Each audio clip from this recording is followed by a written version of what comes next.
Welcome to Mission Evolution Radio Show with Gwilda Wiyaka, bringing together today's leading experts to uncover ever-deepening spiritual truths and the latest scientific developments in support of the evolution of humankind. For more information on Mission Evolution Radio with Gwilda Wiyaka, visit www.missionevolution.org. And now, here's the host of Mission Evolution, Miss Gwilda Wiyaka. When our emotions are turbulent, concentrating on personal evolution or anything else becomes extremely difficult, if not impossible. Emotional upset, however, isn't necessarily indicative of a mental health condition. What hidden factors contribute to emotional instability? Mission Evolution Radio TV show is coming to you around the world on the Exxon Broadcast Network, xzbn.net. With us this hour to uncover a major underlying cause of emotional instability is Dr. Deb Matthew. Dr. Deb, America's Happy Hormone Doctor, is the best-selling author of It's Not Normal, A Busy Woman's Guide to Hormone Imbalances, an international speaker, educator, wife, and mom of 4 boys. After suffering for years with fatigue, irritability due to hormone imbalances, her quest to resolve her personal health led her to change everything about her practice of medicine. Dr. Deb has been featured on national podcasts, radio, and over 100 TV appearances on NBC, ABC, CBS, PBS, and FOX. Her medical practice, Signature Wellness, is located in Charlotte, North Carolina. Dr. Deb, thanks for joining us on Mission Evolution. Well, it's so great to be here. This is a wonderful topic, and I think it's overlooked so much. So you are a medical doctor, and yet your bio indicates you suffered for years with fatigue and irritability. Would you please describe your path to discovering what was really going on?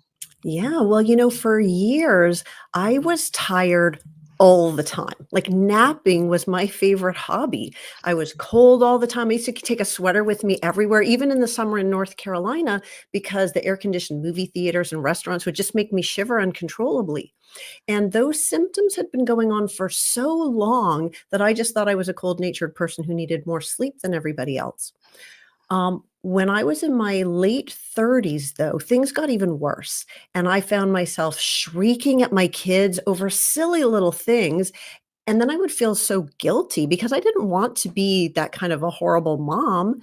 And it was my poor husband that really bore the brunt of my Wicked Witch of the West impersonation. He would sometimes call from the car on the way home from work because he could sort of tell by the tone of my voice whether it was safe to come home or whether he needed to put on a suit of armor to protect himself before he walked in the door.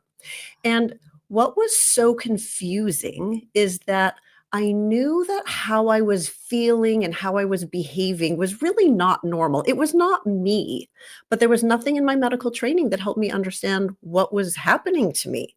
And I knew that I wasn't really depressed. Like I didn't think I needed an antidepressant, but I really didn't know what else to do. And what changed everything for me is actually I read a book that was written by Suzanne Summers. You remember her, like the Thigh Master? And so she wrote a book about women's hormones. And in that book, I learned all about how these hormones affect our mood and our behavior and our sleep and the fatigue and all these other things that I'd been going through for so many years. And suddenly I understood what was going on. And once I knew what the problem was, then I was able to find the help that I needed. But I got to tell you, I was really resistant to reading that book because medical doctors don't want to get our medical information from celebrities. We expect that we were taught everything we needed to know at medical school. And the reality is, I sort of joke that I should get a partial refund because they left out a whole bunch of really important stuff that I needed to know. So once I got my hormones back in balance, I got my energy back. My kids got their mom back. My husband got his wife back, and I got my life back. But I didn't want to go back to just writing prescriptions all day anymore because that didn't make sense to me. So I completely retrained. And now for 18 years, I've been helping men and women get their hormones back in balance so they can have energy. They can really get well, a lot of times get off the prescription drugs and love the way they feel. It's amazing though. It seems like when it sneaks up on you, and then you start identifying with it, is what it sounded like. Is, Absolutely. is that pretty common that it happens slow enough that a person just thinks, I'm just really grumpy today, or I'm just, like you say, I'm just a cold Yeah. person, or When we're in our 30s, we're not thinking about menopause, right? Like there was nothing, I wasn't having hot flashes, like there was nothing to say to me, this is hormones that are making you feel the way that you do. And so I see women all the time, men too, but who know that they just don't feel right. They don't feel like themselves. And yet when they go to the doctor, we're not really given any help. We can be handed sleeping pills and antidepressants and anxiety pills, but if the real problem is a hormone imbalance, then those pills may only partially solve the problem, and they don't really get us all the way well. so.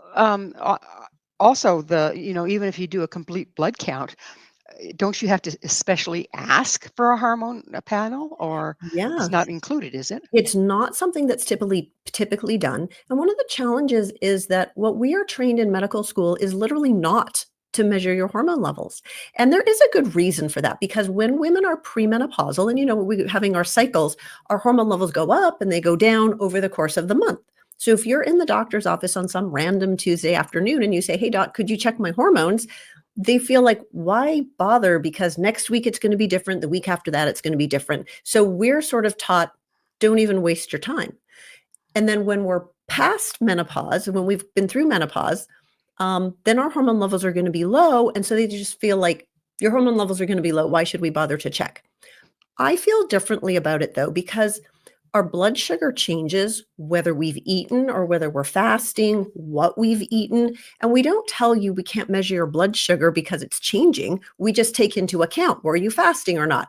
Your blood pressure is going to change whether you were like super stressed out trying to get through traffic to get to your doctor's appointment. And then you show up and your heart's pounding. That's going to make your blood pressure higher. But we don't not check your blood pressure just because it changes. We just take into account, okay, well, you're really stressed out. Let's check it again later when it's gone down. So the same thing is true with hormones. We definitely can check them. It's just how we interpret the results that's really important. And it's not really what we were trained to do in medical school. So, in your case, why was the hormonal imbalance overlooked for so long? Two times actually when I was in medical school, doctors looked right here at my throat. This is where your thyroid is, right at the base of your throat. They looked at my throat and said, "Your thyroid is enlarged. You should go get it checked."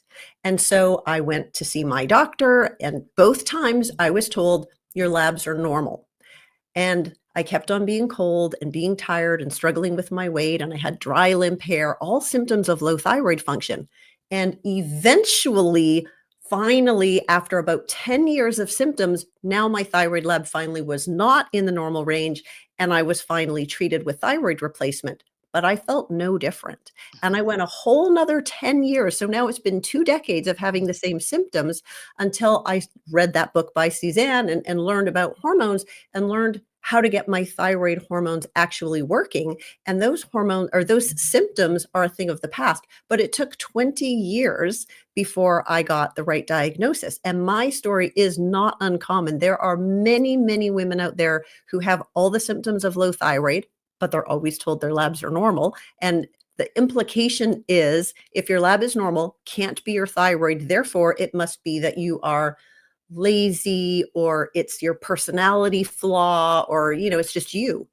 Um, so either they're told everything is normal or they're given a thyroid pill, but it doesn't really work. Maybe it makes their blood test look normal, but it doesn't make them feel normal, which was my experience. Does that have to do with uptake? I mean, I know there's several kinds of thyroid, and it's kind of hard to get the second kind. You have to probably have it done in a compounding laboratory. But isn't there's more to than just the thyroid, right? There definitely is more to just the thyroid. So, one of the things that is interesting to think about is our thyroid hormone is the hormone that regulates energy generation. It tells us to raise our body temperature so that we can be warm. So, if you don't have enough thyroid, you tend to be cold. That's why I was carrying my sweater in July in North Carolina. It tells you to burn fat instead of store fat. That's why women who don't have good thyroid function really struggle with their weight. Trying to lose weight if your thyroid hormones are not where they need to be, it's like beating your head against the wall. It's so frustrating. It just doesn't work. But It's more than just your thyroid gland, because your thyroid gland makes a certain kind of thyroid hormone. It's called T4. And that T4 goes around and around in your bloodstream, but it doesn't actually do anything. When it gets into your tissues, your body has to convert it into T3. That's the thyroid hormone that does the job. And so not everybody is good at converting T4 into T3, but there's an evolutionary reason for that. Because back in the olden days, when there was a famine, we didn't have enough food to eat, if you were burning too many calories, then you were more likely not to survive the famine. If you were good at conserving energy by not activating your T4 into T3, you were more likely to survive the famine. So we all are descendants of the people who survived this famine. So we all are people who are more prone historically to not being great at converting the T4 into the T3. So the standard thyroid pills that we give are just T4. But if you take that T4 pill and it makes your thyroid labs look great, but you can't activate it, then you're still stuck with all the same symptoms. So, is it common for hormone imbalances to be missed when diagnosing women with fatigue, irritability, depression? And if so, why? Yeah, we were not really trained to treat that in medical school. We are trained to treat diseases with drugs and surgery primarily. And this is not the things that we're talking about today aren't really diseases. So hypothyroidism, okay, well, I guess we could say that, we are trained to diagnose it. We're just not well trained. We miss a lot of things. For the female hormone issues, we are not properly trained to look for those things or to treat them. The only real tools that we're given is birth control pills. So some women have a lot of PMS and menstrual problems, et cetera, and we can give birth control pills to regulate the cycle. And that can help, but birth control pills aren't actually real hormones. They're synthetic chemicals that are man-made, and they turn off our hormones, and our hormones are replaced with the chemicals that are in the pills. And there's all different kinds of pills with all different forms of the different hormones in them. So you might get one that's pretty close to what you need and do okay. A lot of women have side effects if the dose or the type is not quite right for them. But at the end of the day, it's not really making you well. And so if you need it for birth control, that's one thing. But if we're trying to use it to treat your symptoms, it's not, in my opinion, the best way to do it. Carries some risks. It increases your risk for blood clots. It lowers testosterone, which maybe we can talk about that in a few minutes. So we weren't really given the tools to fully understand all the implications of how all of these different hormones impact our mood, our behavior. And so doctors just don't really know how to fix it. And it's a question of balance too, isn't it? I mean, we'll Yeah. talk about that on the other side of a break here about how it's not just adding one hormone because it isn't. If you add something That's here, it. something over there goes haywire. Yeah. So, but we are going to take that station break. Dr. Deb and I will return very shortly, so don't go away. This is Mission Evolution, www.missionevolution.org.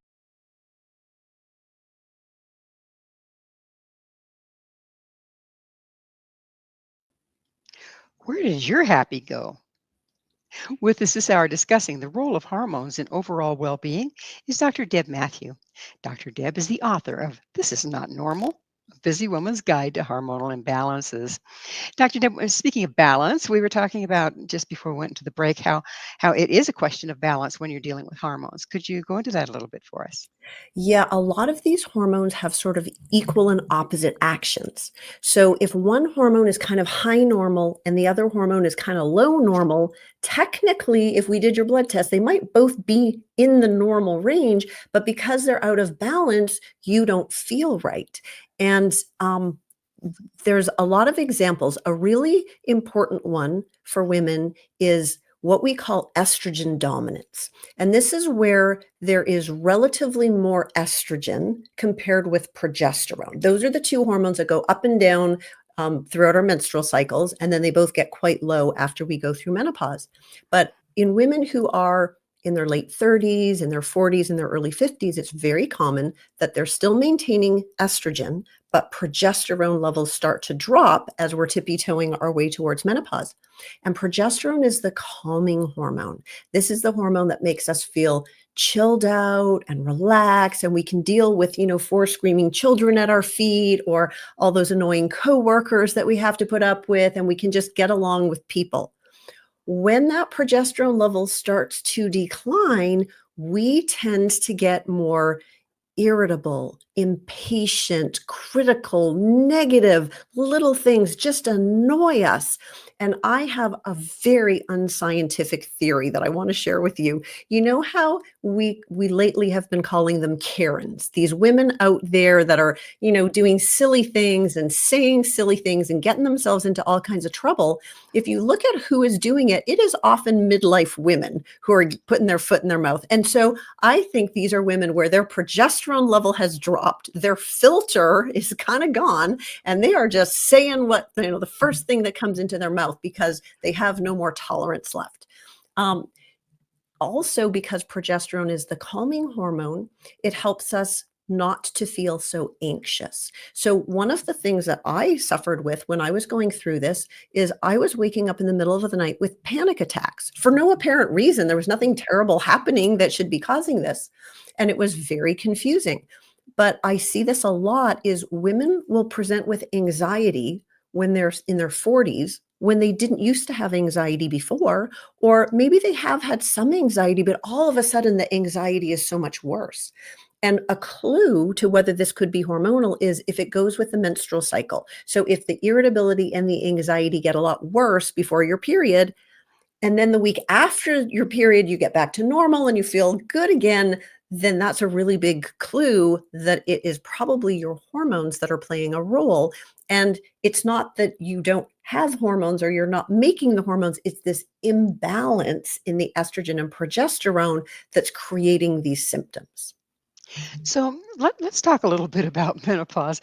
Um, is it necessary? Is it normal? What's the purpose behind menopause and why is it so disruptive? Yeah.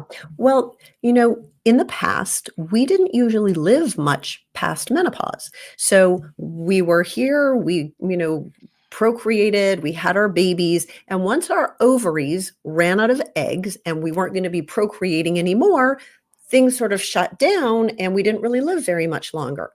But now in our modern society, we can live our whole second half of our life after our ovaries have shut down. So menopause means when your ovaries run out of eggs and you stop having a period. Technically, it's exactly 12 months from the date of your last period. So menopause is technically only a day, and everything else after that, you're menopausal or postmenopausal or however you want to say it, but you're going to be menopausal the whole rest of your life. And I think a lot of women think that going through menopause means that they're going to have some hot flashes for a few months, and then that's going to be over, and then it's going to be done. And I wish that was true, but that's not really how it works because our hormone levels drop dramatically, drop like a rock when our ovaries shut down. And with those low hormone levels going forward, we have a lot of chronic disease that develops. And you can have all kinds of symptoms going through menopause, and we can maybe come back and talk about more of the symptoms. But over time, we lose bone. So we end up with osteoporosis and fractured hips and frailty. Our brain shrinks and our memory starts to go. It affects our vision. It affects our heart. So women who are premenopausal, the hormones really protect our heart. So women have a much lower risk for heart disease than men do. But after we go through menopause and our hormone levels drop, we lose that protection. And now women are at least as susceptible to heart disease as men, if not even more so. So the hormones are so important in keeping us youthful and healthy. And so when they go down, it really promotes our slow demise. So we've been talking about women. What about men? Are they subject to hormonal imbalances as well? And what do they look like? Yeah. So the hormone that we think about the most for men is testosterone. And testosterone is the hormone that causes men and women to feel confident and motivated and have competitive drive. And so if testosterone naturally goes down with age, it's going down a lot faster in our modern times. So maybe we can talk about that too. But as testosterone levels decline, men start to feel less motivated and confident and have that competitive drive. And they can start to feel more depressed and anxious and worried, second guessing themselves, having difficulty to make decisions. This is true for both women and men. But there's been some really interesting studies that have looked at how these hormones really affect our behavior. So they looked at men who are stock traders, which is like historically a really stressful job. So in the morning when they first woke up, they measured their testosterone levels and then off they went to work. And the men on the stock trading floor who had had the highest levels of testosterone that morning made the riskiest trades and made the most money. So I'm not saying that having higher testosterone is going to, make you riskier or make you more money, but it affected their behavior. We also know that if you're cheering for a winning sports team and your team wins, you get a little boost of testosterone. So it goes both ways. Our behaviors can trigger testosterone. If you fall in love, if different things happen to you, it affects your hormone levels, but your hormone levels will also impact your behaviors. Fascinating. So it kind of makes you wonder, how much are we who we are and how much are we our hormones, right? I think that's such an important point because these hormones play a really important role in who we are on the inside, how we relate to the world around us, how we react to other people. And so there's so many other things that affect that, our life experiences, etc. But if we notice that something has changed and we can't really explain it, if you're anxious for no good reason, if things in your life are going well, but yet you feel really depressed, if you can't think straight and remember things and you have to make lists for your lists because you can't remember stuff, it really could be your hormones. That's amazing. That's the case with men and or women, right? Yes, absolutely. So how do hormones affect our mood, thought, and behavior? I mean, you mentioned some examples, but what's the mechanism going on there? Yeah. So hormones are chemical messengers. They tell our cells what to do. So they tell our cells whether we should burn fat or store fat. They tell our heart whether it should beat faster or beat slower. And we have many, many hormone receptors in our brain. So all of these different hormones, all of our hormones, thyroid, cortisol, which is our stress hormone, estrogen, and the progesterone, which is the calming one, testosterone, which is the motivating one. All of these hormones impact our brain and they affect our thoughts, our emotions, our feelings, our behaviors. We have happy hormones like serotonin, which we think of it as the happy hormone. A lot of our antidepressant medications work by trying to boost serotonin levels in our brain. Oxytocin is a hormone that is like the cuddle hormone. It's the hormone that makes us want to be close to people and to nurture. And it is a hormone that is released when moms are breastfeeding their babies. And so that stimulates that mother-baby bond. So the hormones are really very, very important in affecting how we feel. And so I think that if somebody marches into their doctor to say, I don't feel good, I don't feel right, I'm anxious, depressed, irritable, unmotivated, whatever the case may be, I think that we should be thinking about hormone levels, not simply thinking which antidepressant prescription should be written. Yes, to start at the source, right? Instead of the band-aid. So in our modern world, we've got a lot of artificial things, and it's not nice to fool Mother Nature. How much of the artificial things in our environment are at the base of some of these hormone imbalances? Wow, you really picked a great question. So many of the chemicals that we are exposed to are what we call endocrine disruptors, hormone disruptors. That means they muck up how our hormones work. Sometimes they mimic the hormones. So they kind of, for example, there's some things that act like estrogen. We call them xenoestrogens. So they act like estrogen, but not exactly the same way. And so they cause all kinds of problems, including potentially causing more breast cancer, causing lower testosterone levels in men. And some examples of these are very common things. So most people have heard of bisphenol A or BPA, which is in plastic. And so like reusable plastic water bottles, for example. And because we know that BPA is a hormone disruptor, more and more companies are starting to take it out of the plastics. And now you can get ones that say BPA free. The problem with plastic is that they've replaced the BPA with different kinds, BPB, or different ones that have never been tested. So we don't actually know whether they're better. Maybe they're actually worse. They just haven't been around enough and we don't know. Another important hormone disruptor in plastics is called phthalates, which is spelled with a silent P. So don't ask me to spell it right now, but phthalates. And those are what makes plastic soft. So when my son, he's going to be 28 this month, when he was a baby, we had all these little soft, chewy toys that we used to give our babies to teeth on. But those toys were filled with phthalates. That's what made them soft. Nipples on baby bottles. But they've been taken out. We know that those aren't safe. They've been taken out of children's things, but they're still in our plastic, disposable water bottles, the soft water bottles. And so they leach into the food and, into the water and get in our body. Another really important one is plastic wrap, that you cover your food with. So especially if we put the food in the microwave covered with the plastic wrap, the steam from the food is leaching these phthalates out of the plastic and into our food. And then this phthalate gets in our system and it's a hormone disruptor and it mucks up how our hormones work. There's many examples. Another really important one is called atrazine. And atrazine is an herbicide. So we spray it on, the crops, et cetera, to keep the weeds out.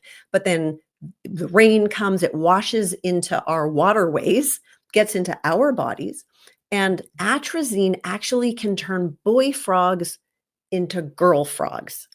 And apparently there is enough atrazine in the urine of an average American man to turn a boy frog into a girl frog. Now, we don't know what this does to humans because we can't really do that experiment, right? We can't take people and give them a whole bunch of atrazine and see what happens. So we know that it's not good. One more example is we all used to use that antibacterial soap. And you can't get the antibacterial soap the same way anymore because it had an ingredient in it called triclosan. Well, And we're going to have to leave this as a cliffhanger. okay. We're going to talk about antibacterial soap on the other side of a commercial break. Dr. Deb and I will be right back to continue our discussion. So stay right there. This is Mission Evolution, www.missionevolution.org.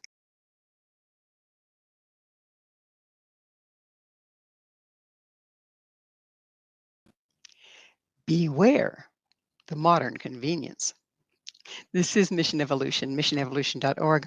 With us discussing the link between what we eat, hormones, and emotions is Dr. Deb Matthew. Her website, signaturewellness.org. We were talking about washing your hands with antibacterial soap, and Lord knows there was plenty of that going on during COVID.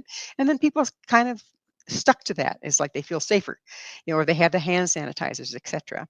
And you're saying there might be a problem there. What is it? So a few years ago, triclosan, which was the main ingredient in antibacterial soap that we all used, it was removed from the market. And the reason that they took it out is because it is a known hormone disruptor that causes problems with estrogen in women and in men. So they did an experiment, and I don't remember now if it was mice or gerbils or hamsters or some little rodent creature. And when they gave them this triclosan from the antibacterial soap, it caused their testes to turn from pink to blue. So once again, we can't do that study on humans. It would not be ethical. So we don't exactly know all the things, but we do know that it's not good. So it's an important thing to talk about because when our hormones are affected, it affects our mood, our energy, our behavior. We have an epidemic of depression and anxiety in our world right now. And of course, there are many factors that are contributing to it. It's not only the hormones, but it's interesting to think about how much of that could be contributed by these hormone changes that are a result of the environment. Fertility is something that we're really concerned about with all these hormone disrupting chemicals. So how is this going to affect the future evolution of humans with what we've done to our environment? We don't know.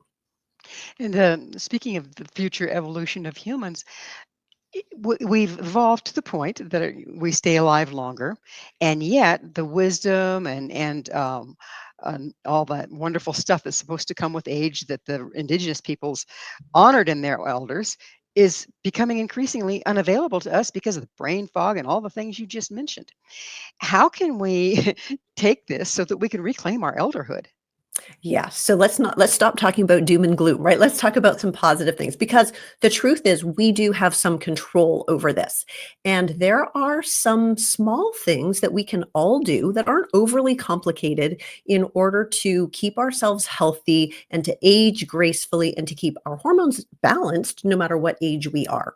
So one of the important things is to think about our nutrition because, of course, we need to fuel our body with healthy nutrients. And in order to produce the hormones in our body, we need the right building blocks. We need enough of the healthy fats. And so many years we told everybody low fat diet, low fat diet. But all of these hormones that we're talking about today are all made out of cholesterol. So cholesterol is not a bad thing. In fact, if your cholesterol is high, that's just a warning sign that something's wrong. But we need cholesterol to make estrogen and progesterone and testosterone and cortisol. And so sometimes your cholesterol goes up if your hormones are deficient because your body's trying to make more of the ingredient it needs to make more hormones. So we want you to eat healthy fats. Those are things like extra virgin olive oil and nuts, seeds, the omega-3s, so wild caught fish. So enough healthy fats in your diet, lots of fruits and vegetables of all different colors of the rainbow that have all the different vitamins and minerals in them. Especially for women, we want to make sure we're getting enough protein. That is so important for us to maintain our muscle mass so that we do not become frail little old ladies in the future. So healthy nutrition is one important thing. Another thing that we haven't really touched on yet that's very important is stress and managing stress in a healthy way. When we have stress in our life, and who doesn't have stress in their life, right? Our cortisol level goes up. That's our stress hormone. And cortisol helps us cope with stress. So if you have a healthy mechanism for having the right amount of cortisol when you need it, then you will be able to handle the stressful situation and it will pass and on you'll go. When we're overstressed, when we've had years of stress, day in and day out, that system gets disrupted. So now you can always, that fight or flight response is sort of always on, and you always feel kind of stressed out, and your cortisol level is already up to here. And then when the next stressful things happened, you've got nothing left to give. And it just makes it so difficult to cope with stress. And even worse, your system can burn out. So now the cortisol level drops inappropriately. You don't have enough. And then every little thing feels exhausting and stressful and overwhelming. And that's when people start to feel burned out. That's when, if you have a bad day, you really just kind of want to crawl into bed and pull the covers over your head and make it go away because you just don't really want to deal with it. And there's a really common pattern that we see, which is that it gets hard to get out of bed in the morning. Cortisol is kind of like long-acting adrenaline, and we're supposed to naturally get a little boost in the morning so that your eyes pop open and you jump out of your bed ready to take on the day.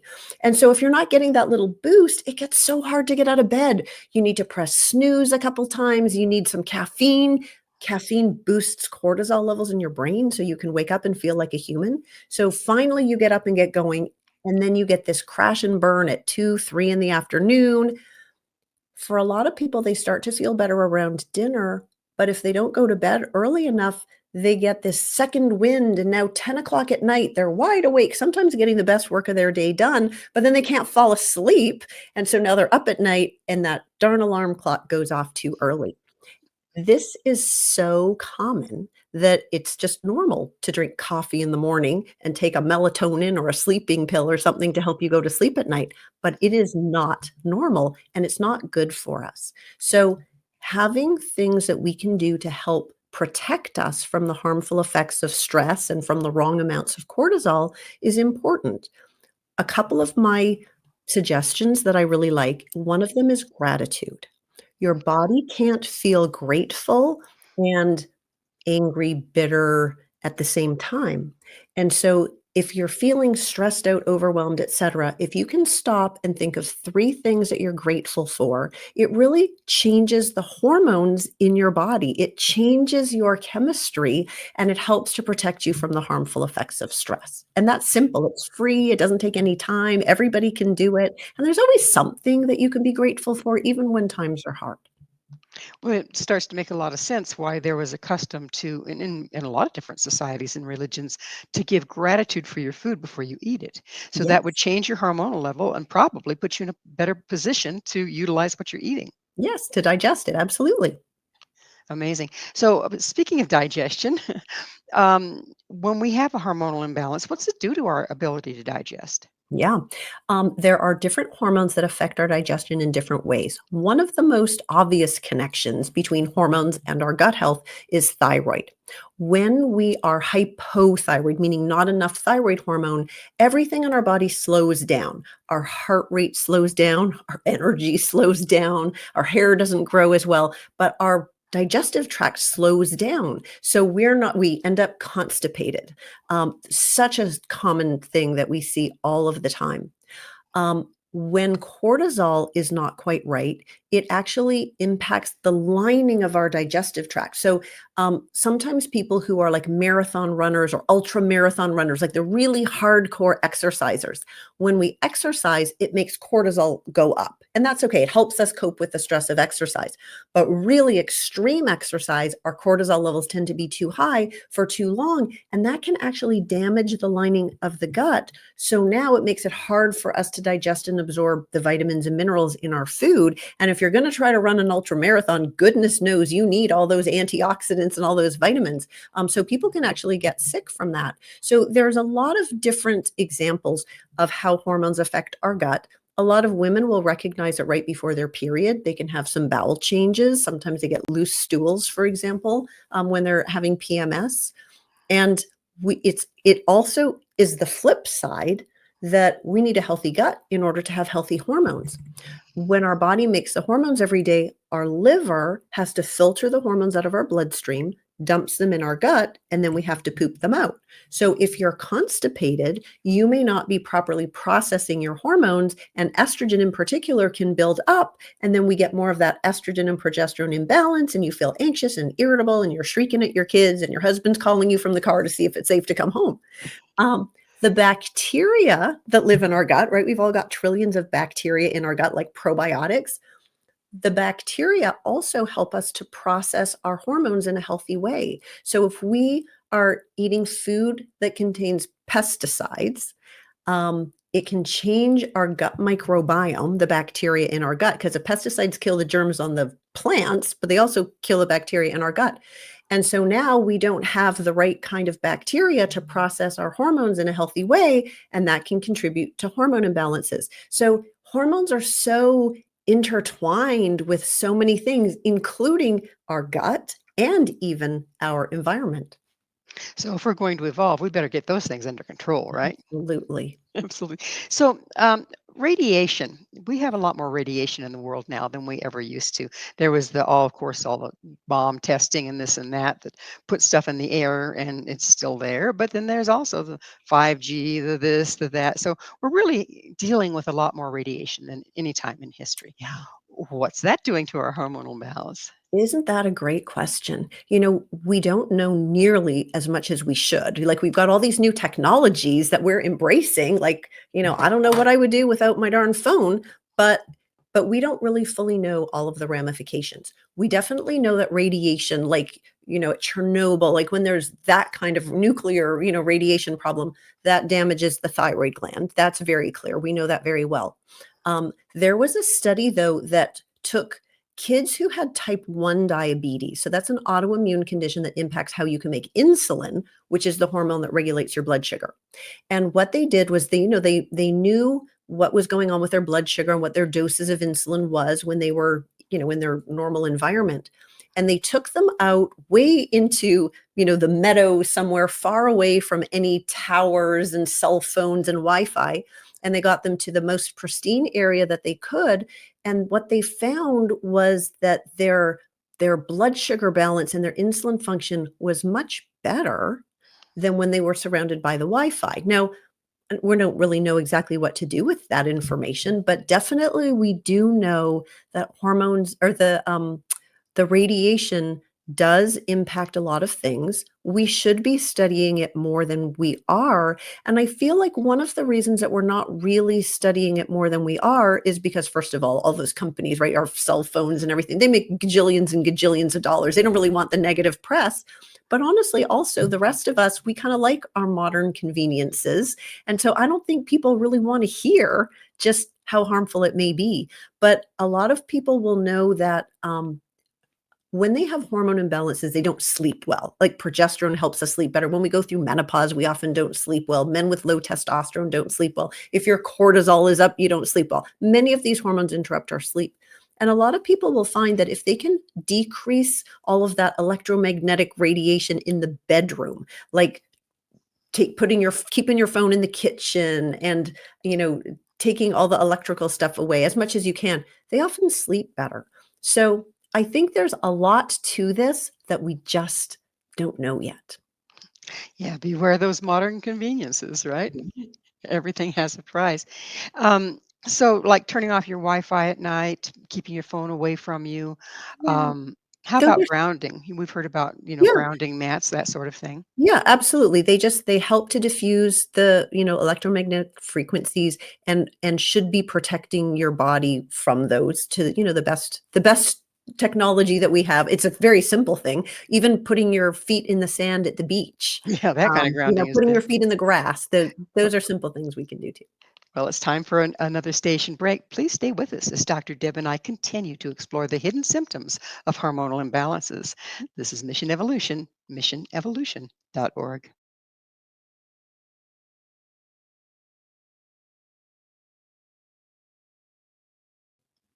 So, your hormones are responsible.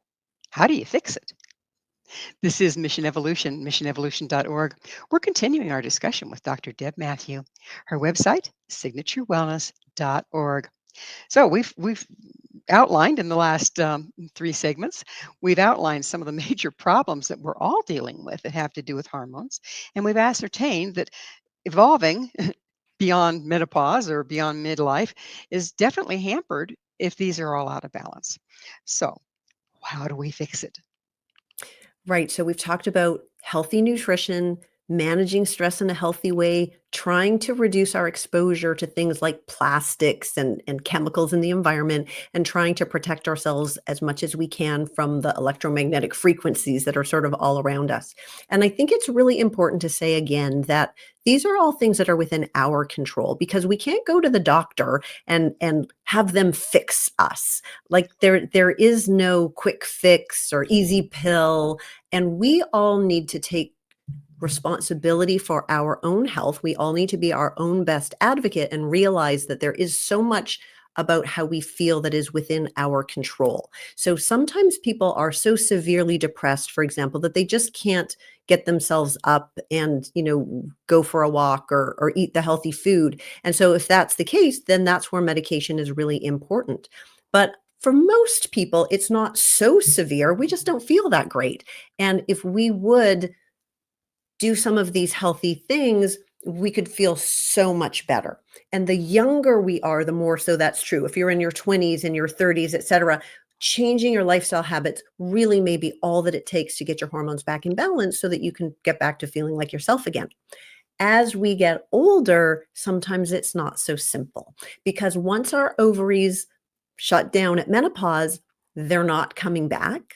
And while there certainly are herbs and different, natural things that we can do to minimize the hot flashes and kind of get us through some of those symptoms of menopause, nothing is going to replace the hormones. Nothing can get your estrogen to go up or your progesterone to go up if your ovaries aren't making it anymore. So one of the options that people could consider as they're going through sort of perimenopause and menopause, or if you're a man who's having low testosterone, is to think about the idea of hormone replacement therapy. And One of the things that medical doctors have done that's been a terrible disservice to women is we have villainized hormones. We have made women be terrified of hormones. We've basically told women that hormones are going to cause breast cancer, and that's one of the things that we fear the most. And so for the last 20 plus years, doctors have been telling women that they need to just get through it. It's just a passage of life, just learn to live with it. This is the new normal. And that just unfortunately is not true. The truth is that hormones do not increase the risk for breast cancer, especially estrogen. Estrogen is the one that everybody knows estrogen causes breast cancer, except that it actually doesn't. Estrogen is actually very important for women's health to protect our heart, our brains, our bones, prevent us from having stress incontinence and needing to wear Depends and ending up in a personal care home, frail with the walker. And the study that caused all these problems, it came out in 2002. It shocked everybody that it said that hormones caused breast cancer. But what it really found when we go back now, because we've had 20 years, more than that, 24 years to go back and look through the data. What we found is that in one group of women who were given a combo pill that had synthetic man-made forms of the progesterone. So it was a combo pill with estrogen and progesterone. There was a teeny tiny increase in the risk for breast cancer. So with women who were not on any kind of hormone replacement therapy, there were about 4 cases of breast cancer for every 1,000 women. If we gave women this combo pill, now there were about 5 cases of breast cancer in 1,000 women. So it was there, but it was really teeny tiny. And we honestly, based on using all our statistics, couldn't even tell if it could just be by chance. You roll the dice enough times and something comes up. There was another group of women who just got estrogen in a pill all by itself. And not only did those women not have an increase in the risk for breast cancer, they actually had a reduction in the risk for breast cancer, which is shocking because that is the exact opposite of what people have been told. So my message is that we need to at least let women know the risks and the benefits so that each woman can make her own decision whether this is something that she wants to think about or not. And unfortunately, what's happening is a lot of women aren't having the opportunity to have that conversation with their doctors because the doctors haven't been trained to do menopause care over the last 20 years because we were all scared off of hormones due to this study that created all of these problems. So a whole generation of women has missed the potential benefits of hormones, which play tremendous roles in protecting us and keeping us as healthy as possible. An analogy that I use, because a lot of people will say, like, it's natural to go through menopause, and so we should just go through it. This is the natural way of doing things. But analogy that I really like is one of the things that happens when we kind of hit 40 is our vision's not as good anymore, right? We have to hold the piece of paper far away in order to be able to see it. And when you go to the eye doctor will say, well, yes, your vision is changing. This is just a natural part of life. But we don't say, you just need to live with it and you just won't really be able to read anymore. And maybe you won't really be able to function in your job, but that's just natural and just put up with it. What we say is, yes, this is common. It happens to most people. Here's your reading glasses so that you can function and you can carry on and you can still be a contributing member of society and fulfill your life's mission, etc. So to me, I sort of feel like hormones are almost like the reading glasses. They just keep us healthy and well as we are aging so that we are not a burden on society, so that we're less likely to end up in assisted living and a burden to our families, so that we can be independent and we don't need somebody to care for all of our daily activities. So it's an option that's available and women shouldn't be scared of it. And we should ask for a full conversation to get all the information so that we can make a choice. Well, speaking of hormone replacement, is all hormone replacement equal? There's the synthetic hormones, there's the bioidentical hormones, there's the cyclic bioidentical hormones. Where do you stand on all of that? Yeah. So this is a part of why it's so confusing is you're right. There's different ways of doing it and there's different kinds of hormones. I believe in bioidentical hormones, which means that they're exactly the same as our body made. Some people call them body identical hormones, as compared with synthetic hormones that are man-made chemicals that are never found in in a human's body, they don't have all the same benefits. They have different risks. Whereas these bioidentical, the natural form of the hormones, they're widely available. Sometimes we get them from a specialty pharmacy called a compounding pharmacy, but they can also come from regular pharmacies. They can be covered by health insurances in some cases. So there's many, many options available to us. And the challenge that women are going to have is that doctors have not been properly apprised of all the options, and so it's sometimes very difficult. But if you want to have a conversation with your provider and you're finding that you're not really getting the answers, or they're not really open to having the conversation, you are absolutely within the rights to find another practitioner to have that conversation with, because you deserve to have the conversation. Do you find that uh, what is it? Functional medicine people are a little more better apprised of all this? Yeah, so functional medicine to me, it's a form of integrative medicine, which means we take the best of regular medicine and the best of natural medicine. But we want to start with natural things first and save our use of the prescription drugs for when we really need them the most. And within that umbrella, functional medicine is when we're looking inside your body to understand which are the parts of you that are functioning great and which are the parts that aren't, so we can fix them. So instead of waiting until you get a disease, we're going ahead of time and looking at the root causes of your symptoms to make them go away, so then you don't need the sleeping pill and the antidepressant and the high blood pressure pill, et cetera. So to me, it's really just common sense medicine. I feel like everybody assumes that when you go to the doctor, that's exactly what they're doing, but it's really not. What we're really taught to do is to look for diseases that you've already got. So if your blood pressure is not high and if your cholesterol is not high, then we just say, good job, come back next year and we'll check and see if it's off the rails. And then if it is, then we got a pill for that. But so functional medicine is really kind of more like when you take your car in for that, under the hood 12-point inspection. They're not waiting for the fan belt to break or the brake pads to fail. They're checking to see if something's not quite optimal, and they're doing something about it ahead of time to prevent you from crashing your car. That's what functional medicine is doing. Love it. Love it. I'm glad to see it expanding too. So, Deb, it's that time in the show when I get to ask you, what's your mission?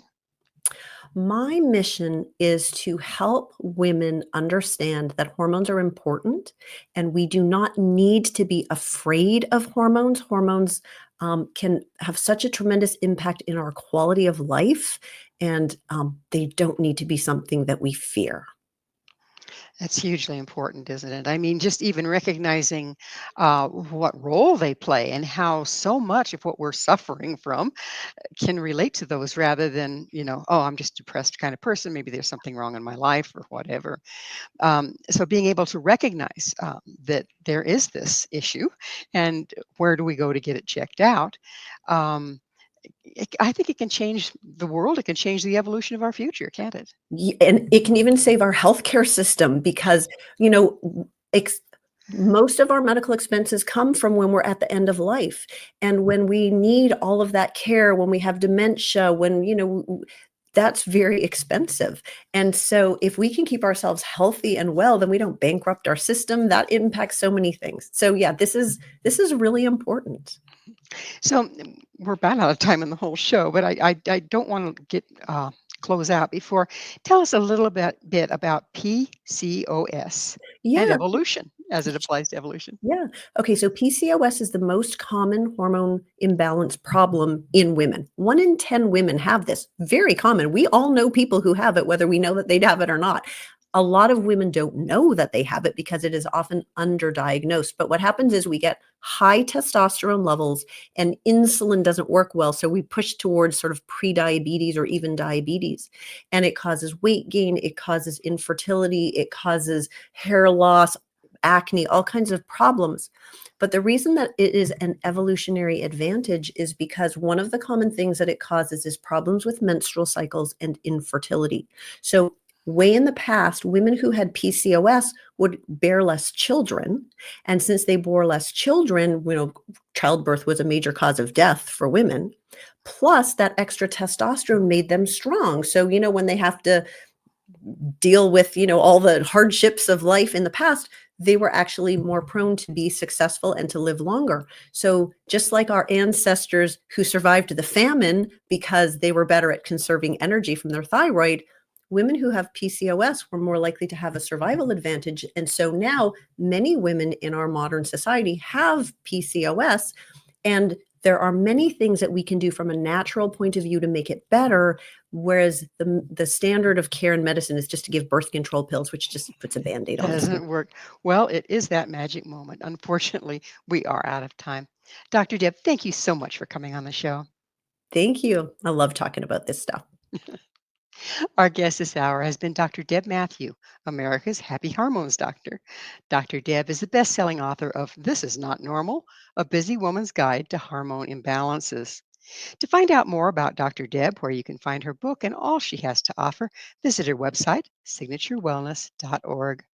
This has been Mission Evolution with Gwilda Wiyaka. For more information or to enjoy past archived episodes, visit missionevolution.org. But most importantly, please be sure to join us right here next time. This mission will continue, bringing information, resources, and support to an evolving world.